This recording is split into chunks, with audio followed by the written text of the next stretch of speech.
Former US President Donald Trump has pleaded not guilty after being indicted for the third time in 4 months. Trump appeared in Washington court on Thursday to face criminal charges. Charges include his wide-ranging attempts to overturn the 2020 election and also over his role in the January 6th Capitol riots. Trump and his allies have been accused of promoting false claims that the 2020 election was rigged. He is also accused of pressuring state and federal officials to alter with the election results.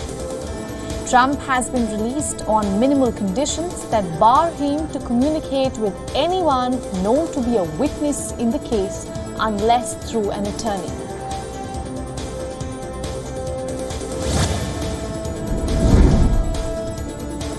Fresh clashes have erupted in Bishnupur district of India's Manipur state. Hundreds of women clashed with security forces to protest against planned mass burials. Earlier, the Kuki tribe planned to hold mass burials, but the Manipur High Court ordered the maintenance of status quo in the region. At least 120 people have been killed, and that is since May, in armed clashes between two communities in the region that are Kuki and the Meitei.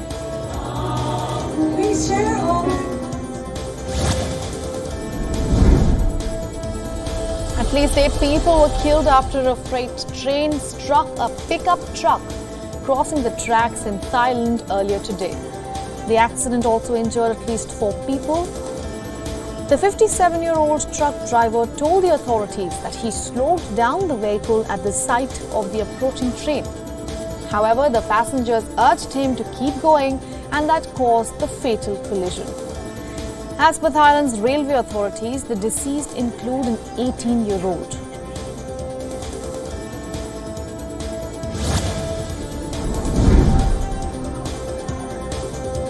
India's top court has ordered a stay on the Congress leader Rahul Gandhi's defamation case conviction.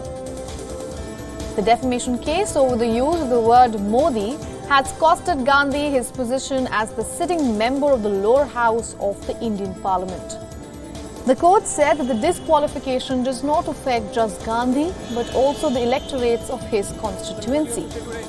However, the court cautioned that Gandhi should have been more careful in making the alleged remarks.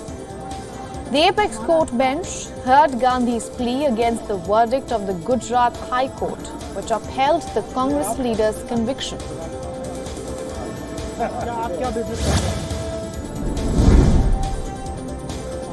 Australia has welcomed China's move to drop tariffs imposed on Australian barley as the two nations are working to repair strained ties. The anti-dumping and anti-subsidy tariffs have been in place for over 3 years, affecting trade worth billions of dollars.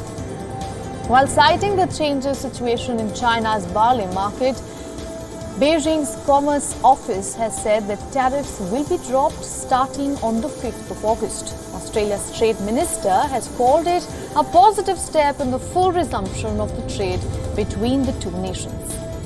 The relations between the trade partners deteriorated in 2020 after Australia called for an inquiry into the origins of the COVID-19 virus.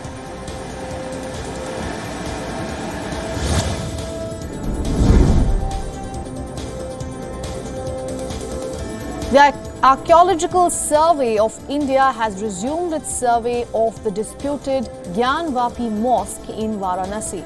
The survey aims to determine whether the 17th century mosque was constructed over a pre-existing Hindu temple. The survey began after the Allahabad High Court upheld a lower court order. The mosque committee has moved the Supreme Court challenging the survey order.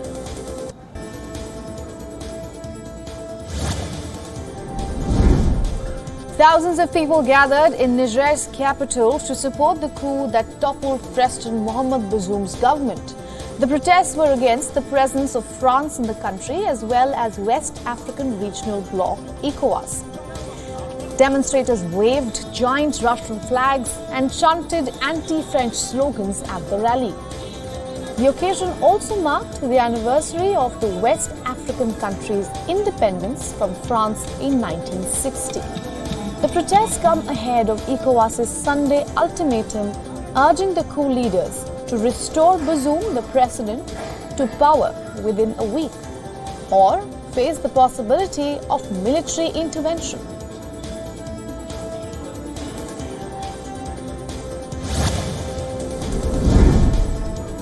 At least 17 people were killed and 22 were injured in a bus accident in Mexico. The bus plummeted into a ravine in northwestern Mexico, killing at least 14 adults and 3 minors. 6 Indian citizens are believed to be among the injured. The bus was traveling from Mexico City to northwestern province, which borders San Diego in the US. Numerous migrants attempted to seek refuge in the United States by crossing this border. The injured were taken to hospitals in the area, while one passenger escaped unharmed.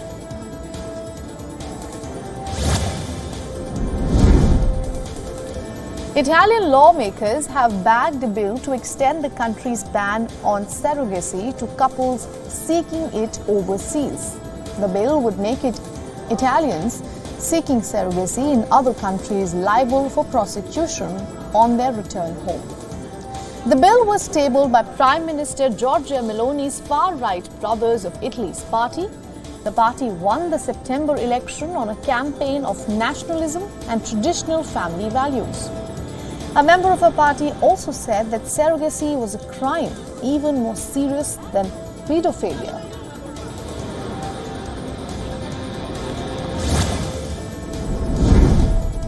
Iran's Revolutionary Guards launched naval drills on Wednesday near strategic Gulf islands. The islands are controlled by Iran but claimed by the United Arab Emirates. The islands are the vital sea passage between the Gulf and the open ocean, through which a fifth of world oil output passes.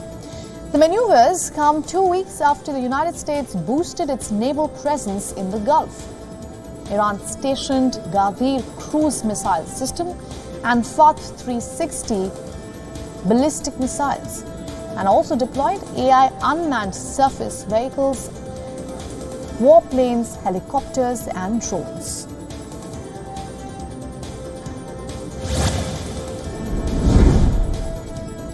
Philippine and United States soldiers conducted joint humanitarian and disaster response drills on Thursday. The drills were conducted in the Philippines, and one V-22 Osprey and 2 CH-53C Stallion planes were utilized to transport about 1,200 food packs and 56 solar panels. The food was carried to Fuga and the Calayan Islands to aid victims of Typhoon Doksuri. The typhoon caused damage to homes, flooding and landslides in northern provinces. It also enhanced seasonal monsoon rains that swamped the capital city of Manila.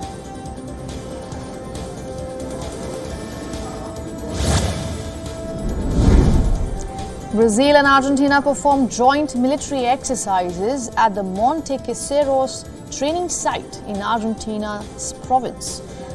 Helicopters and tanks took part in the joint drills. The exercises are being held in order to strengthen their existing military ties. Argentina's defense minister, army chief, and the head of Brazil's army supervised the military exercises.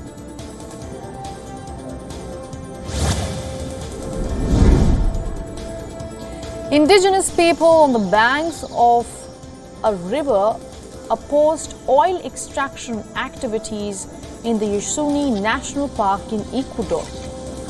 The area is one of the most diverse biosphere reserves in the world. People armed themselves with long dart blowguns laced with poison. The opposition comes in anticipation of the August 20th general elections. The government is slated to hold consultations upon the extraction of crude oil from the region. The government estimates losses of millions of dollars if it leaves the oil untapped.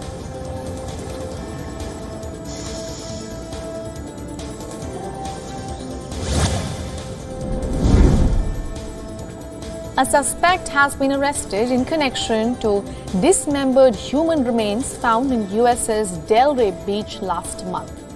Police arrested 78-year-old William Loy after executing a search warrant at his apartment. Detectives found large amounts of blood in the living room, dining room, and in the tubs and drains of the bathrooms. Officials also found drag marks in the residence, a chainsaw cover, and a charger for the chainsaw on the dining room table. Now, Loy is charged with first-degree murder and abuse of a dead human body.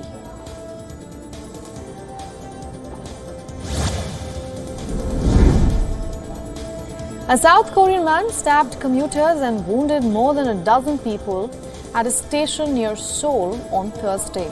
Police have arrested the assailant who rammed his car into the passers-by and went on a stabbing spree, wounding 14 people in total. The unexplained attack comes days after another rare stabbing attack near a station in Seoul, which killed one person and wounded 3 others.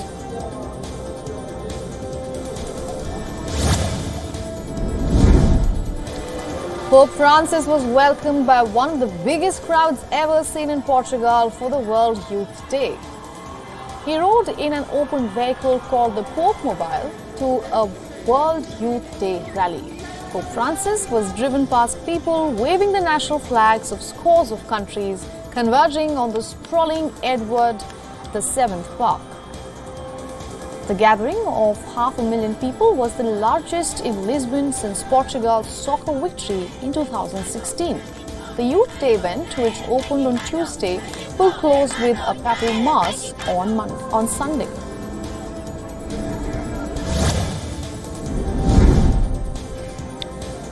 Singer Freddie Mercury's belongings are up for a massive auction in London.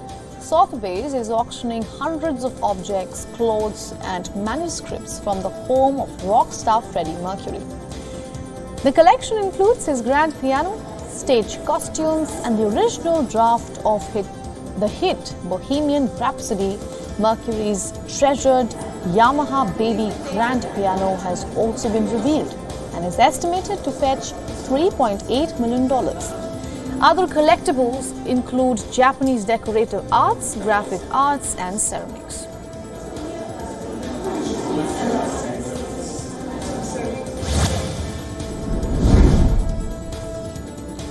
Art now finds a home in space. The Holo Art Collective, based out of Canada, is connecting science and art. SpaceX's Dragon mission to the International Space Station carried equipment that transmits artwork to the International Space Center.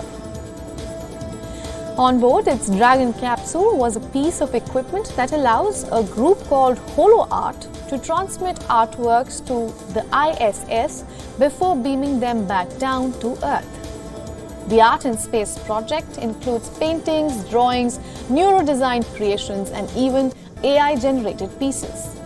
Observers are calling it the first ever art collection in space.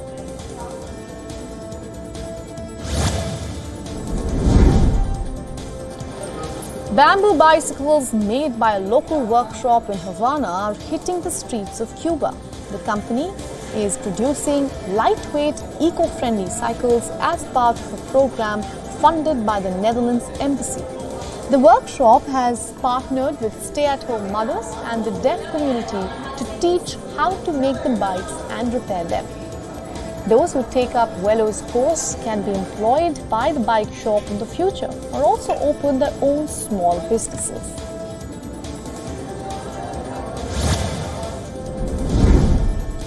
A breakdown in the luggage sorting equipment at Terminal 4 of Paris's Orly airport led to an unprecedented breakdown. The disruption meant that baggage had to be handled by hand, causing a pile of luggage and delay in flights. Several flights had to take off without the luggage of passengers. Airport operator ADP estimated that 10,000 passengers and 40 flights were affected. The luggage in the terminal will be transferred to a secure hangar later and then put on following flights.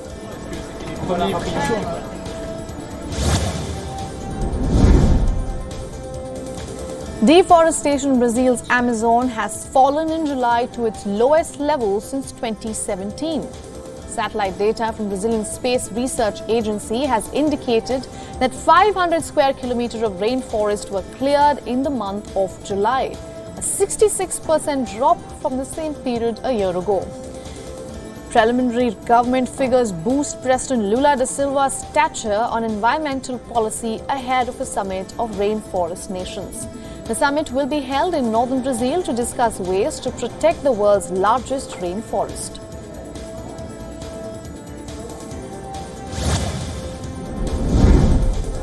The torrential rains that hit Beijing left widespread destruction in its wake. The rains were the heaviest since records began 140 years ago. Swathes of areas in Beijing were submerged in filthy flood water after days of historic rainfall battered the capital city and also some of the surrounding areas.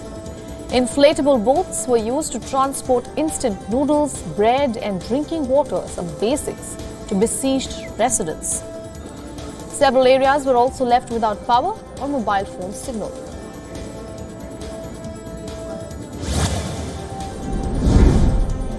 South Korea deployed thermal cameras to keep tabs on the developing heat waves in the country.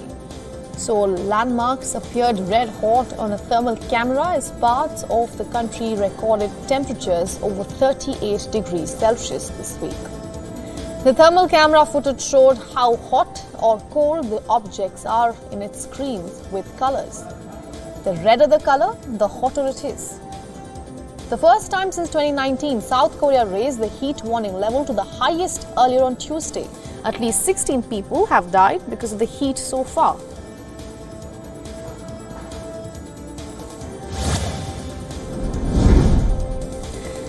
Now, in the latest in the world of business, economic update, US job growth seems to have slowed in July, but not enough to spark a recession.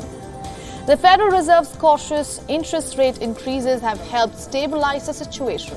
The job market remains tight with steady unemployment and moderate wage growth. While signs of de-escalating labor demand are evident, it's not a drastic drop. Economists are cautiously optimistic about a soft landing scenario for the economy, and upcoming employment data will be crucial.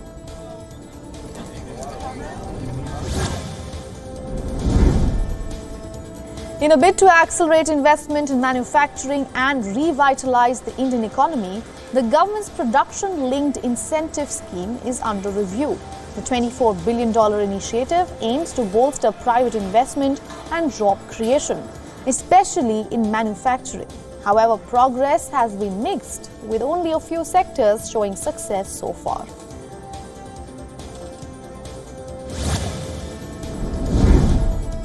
US-based private equity fund Blackstone is set to make a bid next week to acquire a significant stake of 33.47% in Indian drug maker Cipla.